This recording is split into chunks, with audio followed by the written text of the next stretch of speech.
Sir ఈ రోజున ఇసుక ఉచితం చేసిన తర్వాత ట్రాక్టర్ ఇసుక 1500 2000కే ఇంటి దగ్గరికి వస్తుంది అంటున్నారు. సో ఇప్పుడు పనులు కొద్దిగా సాగుతున్నాయి అనుకోవచ్చు అంటారు. పరిపాలన ఎలా ఉందంటారు సార్ ఈ 9 నెలల నుంచి చూస్తున్నారు కదా? పరిపాలన బాగానే ఉందండి. ఇసుక తక్కువైంది కానీ చెట్లు అంటే రోడ్లు డెవలప్ చేస్తున్నారు. అది వరకు డెవలప్మెంట్ లేదు కదా. ఇప్పుడు ఉన్న వరకు బాగానే ఉంది. మాకు ఇప్పుడైతే పర్వాలా, ఇబ్బంది ఏం లేదు. ఇప్పుడు సార్ సీఎం గారే పెన్షన్ ఇవ్వడానికి వస్తున్నాడు. డిప్యూటీ సీఎం రోడ్లు బాగున్నాయా లేదా పరిశీలిస్తున్నాడు. గతంలో ఇలా ఉందా సార్? ఏ నాయకుడైనా వచ్చి ఎలా ఉందయ్యా ఏంటి అది వరకు ఎవరు అడిగిన వాళ్ళు లేరుగా, లేరు. ఇప్పుడు వీళ్ళు వచ్చినాక అడుగుతున్నారు అన్ని.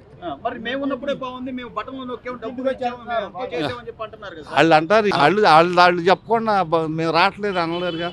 వీళ్ళు మట్టుకు ఇప్పుడు వస్తున్నారు, ఇంటింటికి తిరుగుతున్నారు. కానీ మీరు టాపీ మేస్త్రిగా సార్ మీ కింద ఒక 10 మంది పనిచేసే పరిస్థితి.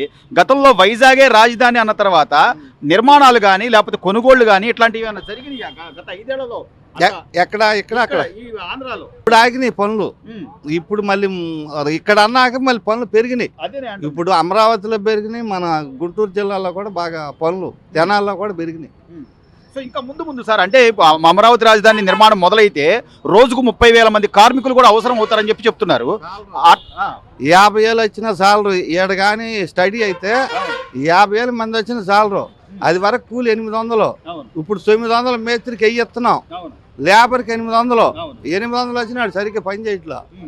ఇప్పుడు మన ఆంధ్ర వచ్చినాక ఇక్కడికి వచ్చినాక రాజధాని వచ్చినాక ఇక మనకి ముందు 30,000 కాదు 50,000 కూడా చాలరు. సో సార్ మీరు అన్నట్టుగా ఇలా మన కాళ్ళ మీద మనం నిలబడి మనం ₹1 సంపాదించుకుంటే ఆ కష్టం విలువ కరెక్ట్ అంటారా? లేకపోతే సంవత్సరానికి 10,000 వేస్తాడు 15,000 వేస్తాడు అవన్నీ వేస్ట్ అండి. పని చేసేవాడు చేస్తాడు, అట్టయితే పని కూడా చేయట్లా.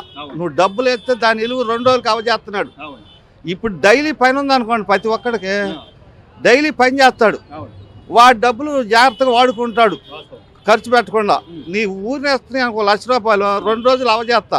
ఏ బంగారం కొంటామా, బాకీలు తీరుతామా, ఏదో ఒకటి చెడు అలవాట్లు అవుతాయి. మనం కష్టపడ్డ రూపాయికి విలువ ఉంటుంది ఎప్పుడైనా, ఎవరో ఇచ్చిన రూపాయికి విలువ ఉండదు. అలాగే సార్ మన పిల్లలు కూడా చదువుతున్నారు, లేకపోతే పెళ్లిళ్ళకి కానీ ఏదైనా కానీ మన కళ్ళ ముందు ఉండాలి అనుకుంటాం. కానీ ఎక్కడో ఊర్లు పోయి వేరే రాష్ట్రాలకు పోయి ఉద్యోగాలు చేయాలి. మనకి ఇక్కడే డెవలప్ అవ్వాలి, ఏడే కంపెనీలు రావాలండి. ఇలా లోకేష్ గారు కూడా ఆయన యువ నాయకుడిగా ఐటీ పరిశ్రమలు కానీ ఉద్యోగ అవకాశాలు కానీ కల్పిస్తారని నా నమ్మకం ఉందా బాబు? గ్యారంటీగా, గ్యారంటీకి ఇద్దరు కల్పిస్తారు. పవన్ కళ్యాణ్ కల్పిస్తాడు, చంద్రబాబు నాయుడు. ఇలా పరిపాలన కరెక్ట్గా ఉంటుంది నాకు తెలిసి. వాళ్ళ నమ్మైతే వస్తారు, పరిశ్రమలు వస్తారు. అది వరకు వచ్చారండి. మేము 2-3 సార్లు వెళ్ళాం రాజధాని కాడికి. 1000 మంది ఉంటారు. బీహార్ వాళ్ళు, మహారాష్ట్ర వాళ్ళు వర్కులు చేస్తా వేలలో ఉండరు అమరావతి దగ్గర. తర్వాత చూస్తే 5-6 నెలల్లో రాజధాని ఇక్కడ కాదని మొత్తం వెళ్ళిపోయారు. అక్కడ ఐరన్ పోయిరని మేము 4 సార్లు వెళ్ళాం అమరావతి గుడికి. వెళ్తే చూద్దామని వెళ్ళాం. మేమిద్దరం 4 బళ్ళు 4-5 కలిసి వెళ్ళాం. అసలు ఎట్టుంది ఇక్కడ. అప్పుడు రోడ్లు గీట్లు బ్రహ్మాండంగా వేశారు. అవన్నీ చెట్లు మలిచిపోయి నాశనం అయిపోయింది. మళ్ళీ వీళ్ళు వచ్చినాక గులకరాళ్ళు కూడా తవ్వుకుని వెళ్ళే పరిస్థితి, తవ్వుకెళ్ళారు. ఇప్పుడు బాగానే ఉంది. ఇప్పుడు అంతా వీళ్ళు వచ్చినాక రెడీ చేశారు, ఇబ్బంది లేదు, పరిపాలన బాగుంది. నెంబర్ 1.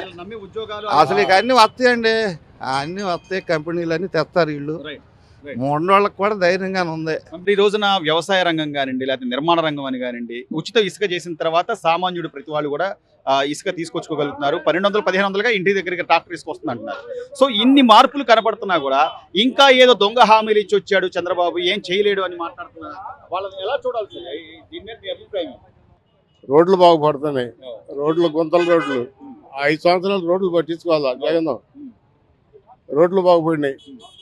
పోతే ఆయన ప్రధానంగా కోరుకునేది అదే, ప్రతి వాడికి పని ఉండాలి, వాళ్ళ కాళ్ళ మీద వాళ్ళు కష్టపడి పని చేయాలి. ఈ రోజున బీసీలకు సంబంధించి లోన్లు పెట్టుకోండి అన్నా, లేకపోతే ఆయా వర్గాలకు ఎస్సీ ఎస్టీ సప్లాన్ నిధులకు సంబంధించి నిధులు కేటాయించడం అన్నా, గతంలో జగన్మోహన్ రెడ్డి గారు ఉన్నప్పుడు ఏమైనా ఇట్లా నిధులు వచ్చినాయా బాబాయ్? నిధులు రాలా.